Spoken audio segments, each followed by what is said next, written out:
Pemirsa, menjelang tahun ajaran baru 2021-2022, pembelajaran tatap muka PTM masih menjadi perdebatan di tengah masyarakat.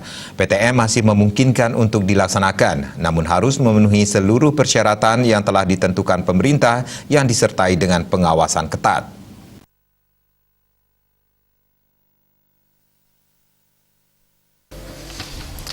Setahun lebih pandemi COVID-19 telah mengganggu proses pendidikan di tanah air. Menjelang tahun ajaran baru, perkembangan COVID-19 di Bali sangat fluktuatif.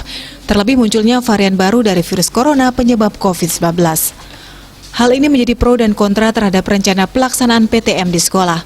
Pemerhati pendidikan yang menjadi Ketua Yayasan Dharma Widya Ulangun Gede Astina menilai, sesuai anjuran Menteri Pendidikan, salah satu persyaratan untuk pelaksanaan pembelajaran tatap muka adalah sekolah yang bersangkutan berada di zona hijau hingga zona oranye. Pemerintah daerah melalui Satgas COVID-19 tentunya lebih mengetahui kondisi dan perkembangan COVID-19 di daerahnya masing-masing. Satgas COVID-19 daerah menentukan bisa tidaknya dilaksanakan PTM. Hal yang paling penting, orang tua mempunyai hak memperbolehkan atau tidak anaknya mengikuti PTM. Ia telah mempersiapkan PTM dengan persyaratan prokes COVID-19 yang sangat ketat sesuai petunjuk dari Kementerian Pendidikan. Bisa melakukan itu karena ya satu, kami sudah menyiapkan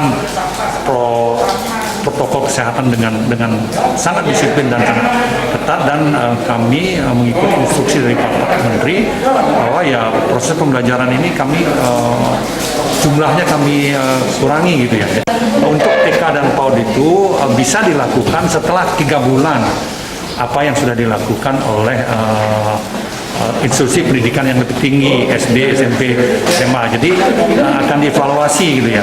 Jadi TK dan PAUD menunggu 3 bulan setelah pelaksanaan daripada tatap muka dari SD, SMP, SMA. Itu yang kita akan ikuti nanti. Mestinya masyarakat harus mengikuti itu, karena kan mengelola anak-anak kecil itu kan akan susah sekali gitu, anak-anak yang setingkat PAUD itu.